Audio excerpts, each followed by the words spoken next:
Le journal vous est proposé grâce au partenariat Free Radio et RT Duc.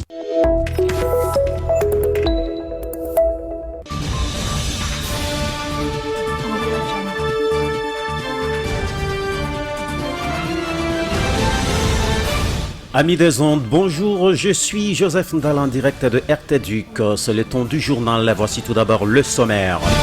En prélude du contrôle des dossiers des candidats aux épreuves aux examens d'état exercice 2025-2026, les élèves finalistes de l'Institut Mamarihi appelés à demeurer en contact permanent avec la préfecture de cette école en vue d'éviter la ruse observée dans le chef de certains élèves, surtout Bisseur. L'invite est de son préfet Marcel Tubumbu qui est à suivre de l'entame de ce radio-journal.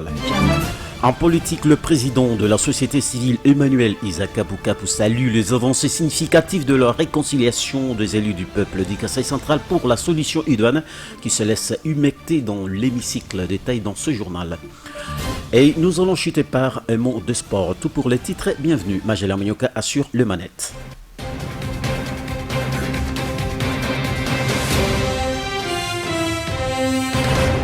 Célestin Kaboyi assure la régie d'antenne. Les parents des élèves finalistes de l'Institut Mamarihi de la commune de Ndèche appelés à demeurer en contact permanent avec la préfecture de cette école en vue d'éviter la ruse observée dans le chef de certains de ces candidats aux épreuves certificatives de l'EDUNC. C'est ce qu'a déclaré Marcel Tubumbu, préfet des études de cet établissement scolaire, en prélude du contrôle de dossier des candidats aux épreuves d'État édition 2025-2026. Marcel Tubumbu est au micro de René Tichikou. Nous avons la 4e PEDA, la 4e commerciale et la 4e coupe et couture. Pour le moment, nous sommes en train d'étudier à l'interne les dossiers des enfants. Nous voyons les dossiers que les enfants ont apportés, les dossiers que les enfants détiennent. Est-ce que le dossier est convenable et bon? Nous sommes en train d'étudier à l'interne pour voir quels sont les enfants qui peuvent rester avec nous, quels sont les enfants qui ne sont pas vraiment à la page. Donc c'est ça l'activité que nous faisons et en prélude de la grande activité de C7 des inspecteurs, contrôle des dossiers des finalistes qui nous attend bientôt là la semaine prochaine en attendant que les go soient donnés par les autorités scolaires. Qu'est-ce que vous lancez comme message à tous ces finalistes qui sont chez vous face à ces grands événements du contrôle des dossiers? Par rapport aux finalistes, je demande aux parents d'être vraiment responsables quand il y a une invitation qu'ils répondent à notre invitation, de ne pas spéculer parce qu'on a demandé 46 000 francs. 46 000 francs pour les fiches E01. On n'a pas demandé d'ajout. Les enfants peuvent venir à la maison. On nous a demandé 30 000, on nous a demandé 50 000. Venez à l'école pour vous enquérir de la situation. L'argent qu'on a demandé, c'est 46 000 francs. Et aussi, on demande aux élèves d'être à la page avec les dossiers. Que les élèves soient à la page avec les dossiers pour nous permettre à ce que le contrôle se passe bien. Pénurie de locaux observés à l'école primaire Mufumichi, une institution non conventionnée de la sous-division de l'EDUNC Kananga 2, implantée à Katoka, qui plaide pour l'ajout de quelques salles de classe suite à sa population scolaire pléthorique. Ce vœu est de Grégoire Mukendi Badibanga, directeur de l'école primaire Mufumichi, qui projette rencontrer sa hiérarchie, puis aussi d'autres partenaires en vue de désengorger certaines salles des classes suite au surpeuplement des élèves. Il le dit à René Tichikou sur RT Duc. On l'écoute. Un projet que j'envisage au sein de cette école, c'est d'abord voir les bureaux gestionnaires parce que c'est une grande école qui est enviée par la communauté de Katoka. Vous voyez que nous recevons les élèves qui viennent de loin, de Benamukanga, ils étudient ici. Il y a les enfants qui viennent de Kamulumba, ils étudient ici. Ils envient quoi? Ils envient la qualité de l'enseignement qui est peut-être ici. Alors, pour réussir à ça, il faut peut-être multiplier les salles. J'ai discuté dans une assemblée de parents qui a été présidée par le président du comité de parents. J'ai supplié aux parents qu'avec leur concours, parce qu'ils connaissent aussi les partenariats, ils peuvent recourir auprès de partenaires sollicités et nous-mêmes. Alors moi-même, je vais m'adresser aux partenaires, aux différents partenaires, l'UNICEF, Vision Mondiale, s'ils peuvent venir en aide à l'EP Mufumichi. Le grand projet, c'est la construction. Il faut multiplier les salles de classe pour arriver à une bonne viabilité de cette école dont l'État congolais fait allusion.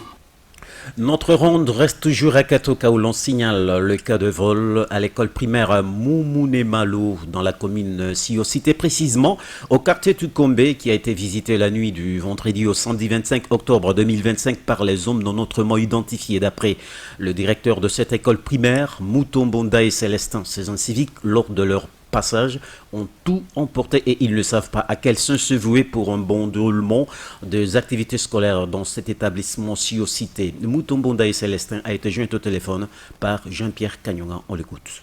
Le voleur est venu sous la pluie, il a presque tout dérobé, les biens de l'école. Et puis, Moumoune Malou, elle est construite à Katoke 4, sur la Nimayelo numéro 16, quartier Tukombe. C'est que moi je demande que les autorités viennent en aide pour aider notre école. Nous souffrons beaucoup. Presque les cartons de bois de craie, il a fait presque tout, il a volé tout. Nous sommes dépourvus. Il est 2h d'un matin universel, 2 heures de plus en Bougimaï, rendons-nous là-bas au Kasaï Oriental 1. Enabel a offert jeudi 23 octobre de fournitures scolaires à plus de 3350 élèves et apprenants des écoles et centres de rattrapage scolaire concernés par son projet EduBase en vue de soutenir la gratuité de l'enseignement prôné par le président de la République Félix Tshisekedi. Clément Prosper Kabangé, reportage. Lancement officiel ce jeudi 23 octobre 2025 en Bougimaï au Kasaï Oriental de la distribution des kits scolaires offerts aux élèves des différentes écoles et centres de rattrapage scolaire par Enabel à travers son projet EduBase. Lancé par le ministre provincial de l'Éducation, Alépé Cardinal Maloula, dans la sous-division Bougimaï 2, cette activité marque à quel degré l'Agence belge de coopération internationale Enabel en sigle soutient la gratuité de l'enseignement des bases prôné par le président de la République Félix Tshisekedi. Après les mots de bienvenue prononcés par le sous-prophète Jean-Paul Ntamboka Sanzou, il s'en est suivi les discours du directeur provincial de l'Éducation nationale et nouvelle citoyenneté Kasaï Oriental 1. Dans sa prise de parole, Symphorien Capitaine Pongo a remercié son partenaire Enabel pour son geste combien louable qui vient soulager tant soit peu la peine de certains parents d'élèves sur ce point. Au nom de toute la communauté éducative, des élèves bénéficiaires, des parents, des autorités locales, je tiens à exprimer nos sincères remerciements à Enabel pour cette initiative généreuse et porteuse d'espoir. Dans un contexte où de nombreuses familles rencontrent encore des difficultés à scolariser leurs enfants dans les conditions décentes, cette action vient répondre de manière concrète à un besoin essentiel. Prenant la parole, Trésor Ouangou, chargé des programmes chez Enabel et représentant du programme manager, a donné en grande ligne la motivation de cet acte de bienveillance de la part d'Enabel avant d'encourager les élèves à aimer les études pour un avenir meilleur de notre pays. Ce moment est hautement symbolique. Il témoigne non seulement de la continuité de notre appui au gouvernement congolais dans la mise en œuvre de la politique de gratuité de l'enseignement, mais aussi de notre volonté constante de garantir une éducation inclusive et équitable pour chaque enfant, sans distinction de genre, d'origine ou de conditions sociales. De son côté, le ministre provincial de l'Éducation au Kasaï Oriental, Janiko Mambakamba, a au nom du gouvernement provincial montré sa gratitude à leur partenaire de taille Enabel. C'est avec un sentiment de satisfaction et de reconnaissance que je prends la parole en ce jour important, marqué par le lancement officiel de la distribution de kits scolaires fournis par notre partenaire Enabel. Applaudissez Enabel d'abord. Il convient de le préciser que cette dotation de l'Agence belge de coopération internationale Enabel auprès de 3350 élèves et apprenants est constituée d'un sac, des uniformes, des cahiers ainsi que d'autres fournitures scolaires. Depuis Mboujimaï, Clément Prosper Kabangé, RTDIC. Merci Clément Kabangé de rester avec nous sur la même longueur d'onde. Je ne vous relâche pas. Au Kasaï Oriental toujours, des acteurs éducatifs outillés jeudi dernier 23 octobre sur de nouvelles réformes de pérennisation de la gratuité de l'enseignement de base. Cette activité appuyée par PERS s'est déroulée sous l'animation d'une délégation du ministère de l'Édu-NC en provenance de Kinshasa. Clément Prosper. Une délégation du ministère de l'Éducation nationale et Nouvelle Citoyenneté a animé jeudi 23 octobre 2025 un atelier de sensibilisation en Mbuji-Mayi dans le cadre du projet d'équité pour le renforcement du système éducatif PERS et réunissant les acteurs de ce sous-secteur. Cette rencontre visait à renforcer l'appropriation des réformes en cours pour consolider la gratuité de l'enseignement primaire public et améliorer la gouvernance éducative en RDC. Dans sa prise de parole, le ministre provincial de l'Éducation, Jean-Nico Mambakamba, a souligné le soutien de la Banque mondiale qui finance le projet à hauteur de 800 millions de dollars américains au bénéfice de plus de 3 millions d'élèves. Par ailleurs, les PERS se reposent sur 3 axes stratégiques, la gratuité de l'enseignement, qui prend 410 millions de dollars américains, l'amélioration de la qualité éducative, 290 millions de dollars américains, et le renforcement de la gouvernance, 100 millions de dollars américains. Ces investissements visent à transformer durablement le système éducatif congolais. Jean-Dief Mwanza, directeur-chef des services à la Direction générale de la communication du ministère de l'Éducation nationale et Nouvelle Citoyenneté, a présenté 6 réformes clés soutenues par le projet, notamment autonomisation du système d'information éducatif, digitalisation des payes des enseignants, rationalisation de la création des écoles, révision des allocations, de fonctionnement et recrutement basé sur les mérites et la gestion des plaintes via la plateforme Allo École. Ces réformes traduisent la volonté du gouvernement congolais de bâtir une école inclusive et performante en partenariat avec les bailleurs de fonds et les administrations locales. Signalons que cet atelier s'est clôturé par une séance d'échange marquant l'engagement collectif des participants à soutenir la réussite du PERS et à œuvrer pour un système éducatif plus équitable, transparent et résilient. Depuis Mbuji-Mayi, Clément Prosper Kabange, RTDUC. La RTDUC. Priorité à l'éducation.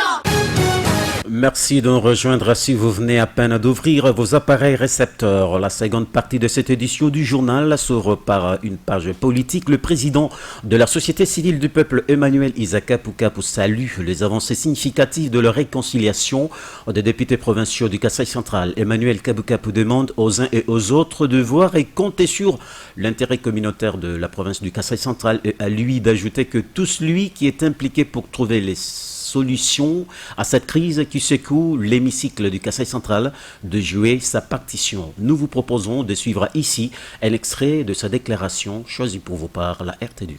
Nous vous disons merci parce que vous étiez à l'écoute. Rappelez-vous, lorsqu'il y a eu de petits conflits internes à vous, chers députés, nous vous avons dit que la solution de tous ces problèmes, ce n'est pas ailleurs de l'Assemblée provinciale. La solution de vos conflits, ce n'est pas au tribunal. La solution, c'est vous-même. Nous vous avons demandé à l'époque de vous regarder en face, de discuter les problèmes, de comprendre ce qui vous est réellement séparé pour que vous puissiez revenir à la raison et parler le même langage. Hier, on avait une assemblée provinciale de 18, une assemblée provinciale de 16. Aujourd'hui, nous sommes la structure la plus heureuse. C'est parce que nous vous voyons maintenant unis. Pas une assemblée de 18 désormais, pas une assemblée de 16. C'est plutôt notre demande était de voir une assemblée de 34. Merci une fois. Nous vous exhortons, chers députés, représentants des jeunes du peuple, d'équilibrer le pouvoir. Parce que personne n'ignore que Kasaï central a 5 territoires et l'Assemblée provinciale a 5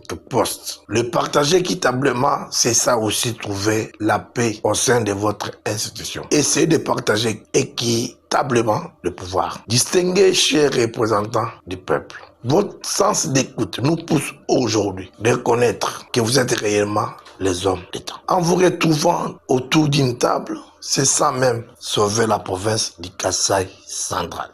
Mesdames et messieurs, nous sommes ici au stade des Martyrs de la Pentecôte. Pas une télé sans une radio.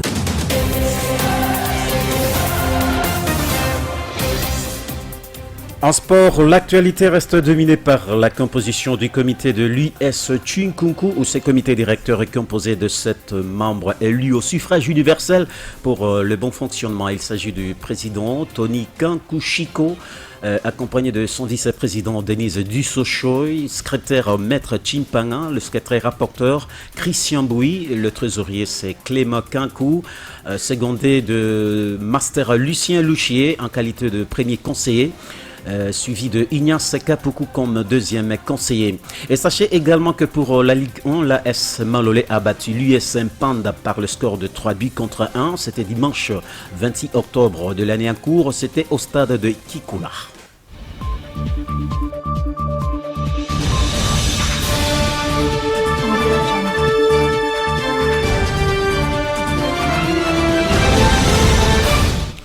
Fin complète de cette édition de vos nouvelles. Merci à tous de l'avoir suivi. Ce journal vous a été proposé grâce au partenariat Free Radio et RT du.